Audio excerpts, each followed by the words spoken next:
We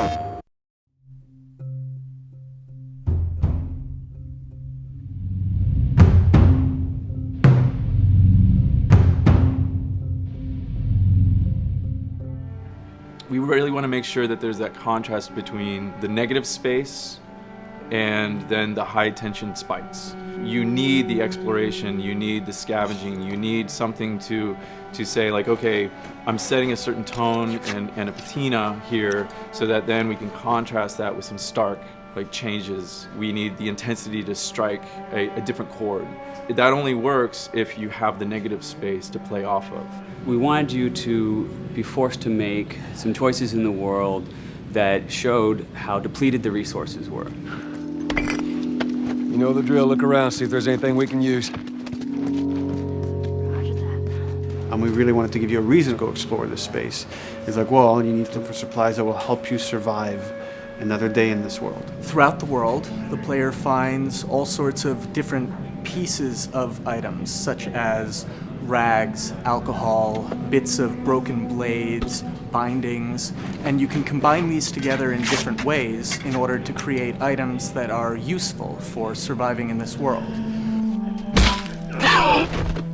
Some items in the recipes require the same combinations of things or the same types of resources. So you have to make this choice. Do I want to go offensive with it? Do I want to go defensive with it? I can find a bottle of alcohol and some rags, and I can create a Molotov cocktail from it. That's going to help me take out a couple guys if I use it appropriately.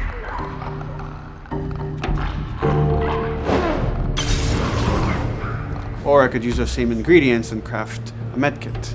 And that lets me kind of choose, do I want to play it more defensively and kind of have items that help me heal myself, or much more aggressively, and I'm going to have items that help me kill and destroy in order to then progress and get out of this area. Molotov and Medkit are not the only ones that have these interesting overlaps. You can craft a shiv out of a binding and a blade so that you can sneak up behind somebody and take them out more quickly and more quietly, or can be used to jimmy open locked doors. So you are expending a binding and a blade in the hopes that there's going to be something awesome on the other side of that door. Or you could craft a melee upgrade. So you might have some nails that you've picked up, or a pair of scissors or something. You're going to be able to use bandages and use these things to attach them to the 2x4. So now you've got a more powerful melee weapon. This is something you're going to be able to run and take down an enemy with a single blow. Alternatively, you can use those same type of nails to make a bomb. This is something you can place in the world, and they're going to be able to trigger it.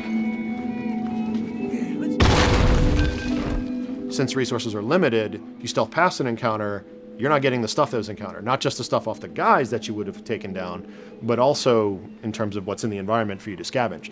So you have to balance that risk versus reward, but it's definitely all a part of the choice. And sometimes the world doesn't give you a choice. Sometimes the battle breaks out in a way you didn't expect, and you have to make decisions, like in the moment. So that's another reason why we did the whole crafting system live. We didn't want the player to have to scroll through a long list of different items. We wanted it to be the absolute minimum amount of button presses.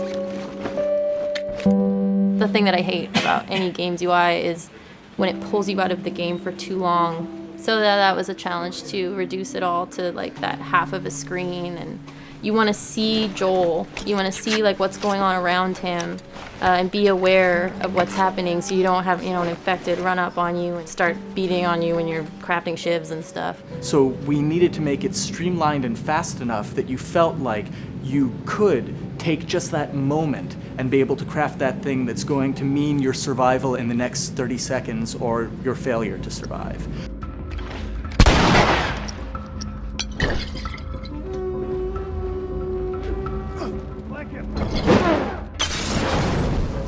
The brutality of the encounters is allowing us to reach into the tone of the survival aspect of the game.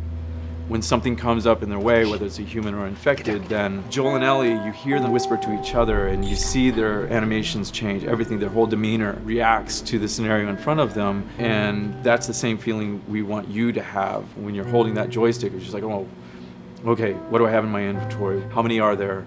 Where are they at? Locate them and try to figure out, okay, what are we gonna do?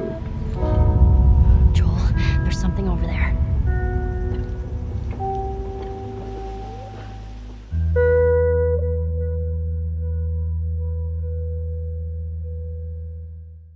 PlayStation.